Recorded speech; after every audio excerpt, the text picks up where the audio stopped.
Selamat datang di podcast Beda Dimensi. Dan kali ini aku ingin melanjutkan ceritaku yang kemarin. Maaf teman-teman, karena memang aku castingnya tengah malam. Dan kemarin aku merasa nggak enak. Ya merinding seperti ada yang mengawasi. Jadi terpaksa banget aku hentikan. Dan kali ini aku ingin menyambung ceritaku yang kemarin.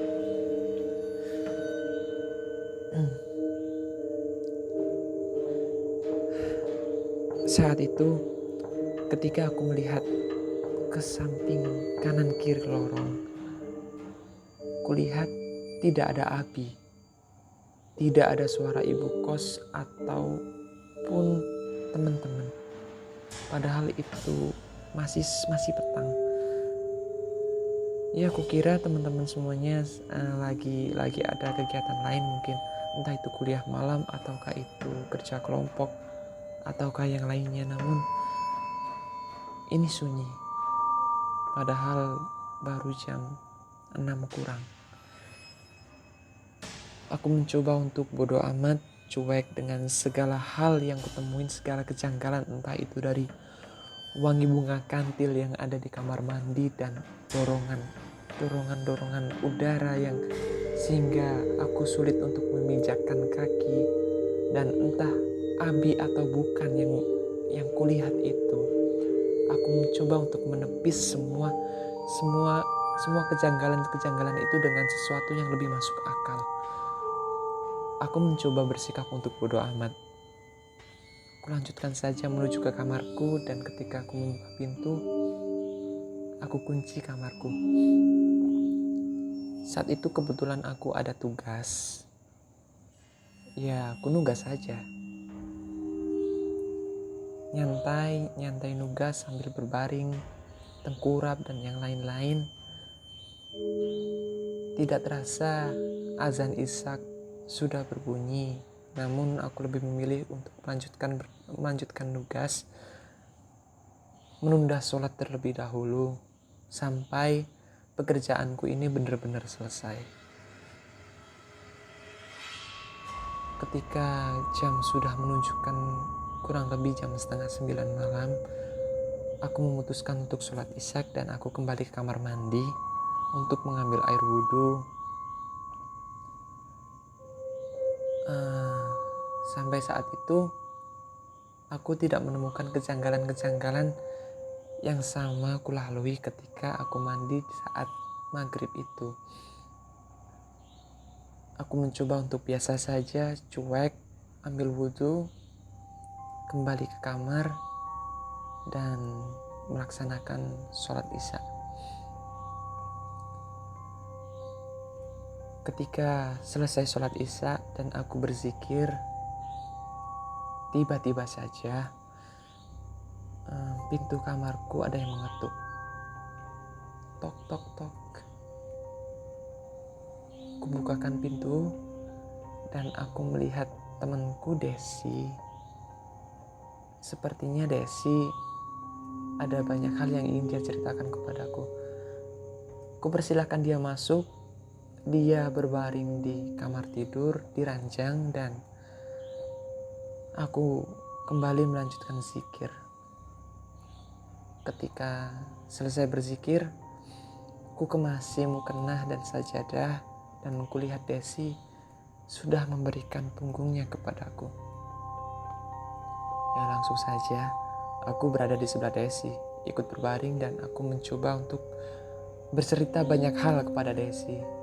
Aku menceritakan tentang tugas dan penat-penatnya kuliah di hari itu. Dan saat aku asik cerita, Desi hanya bergumam, oh,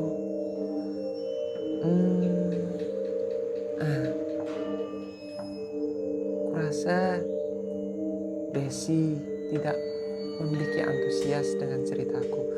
Kemudian aku menceritakan kejanggalan-kejanggalan yang ku alami ketika aku mandi.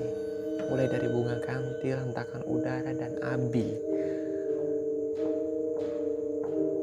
Dan Desi tidak memberikan respon apapun. Dia hanya diam. Diam 1000 bahasa. Kukira dia sudah tidur. Akhirnya kuputuskan untuk tidur juga. Aku tidur terlelap dan pagi kurang lebih jam 7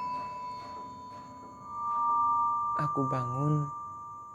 Entah rasa capek mana yang membuatku bisa bangun sesiang itu. Jam 7 aku bangun dan kulihat Desi sudah tidak ada di sampingku. Ya, kukira dia sudah keluar dan kembali ke kamarnya melanjutkan aktivitas, atau mungkin dia ada kegiatan kuliah pagi. Oke, aku mencoba untuk positive thinking. Namun ketika aku keluar kamar dan menuju ke kamar mandi untuk bersih diri, aku bertemu dengan rekanku yang lain bernama Vita. Dan aku bertanya kepada Vita, "Vita, tadi kamu ketemu Desi nggak? Soalnya dia tadi malam tidur di kamar. Astagfirullah. Dia tidur di kamarku dan keluar kamar nggak pamit. Apakah ada kuliah pagi?" Dan Vita sangat-sangat terkejut. Dia bilang kepadaku bahwa, "Loh, Desi itu sudah pulang kampung 3 hari yang lalu dan belum balik. Dia pulang kampung dan belum balik. Lalu semalam aku tidur dengan siapa?"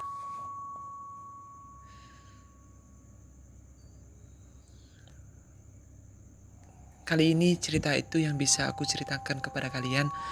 Dan mungkin kalau teman-teman punya cerita horor atau sekedar sharing-sharing mengenai pengalaman-pengalaman mistis ataupun gaib yang nyata pribadi kalian alamin, bisa kalian ceritakan kepadaku, dan mungkin juga aku bisa sampaikan kepada rekan-rekan agar kita semua bisa sharing-sharing pengalaman dan mendapatkan pembelajaran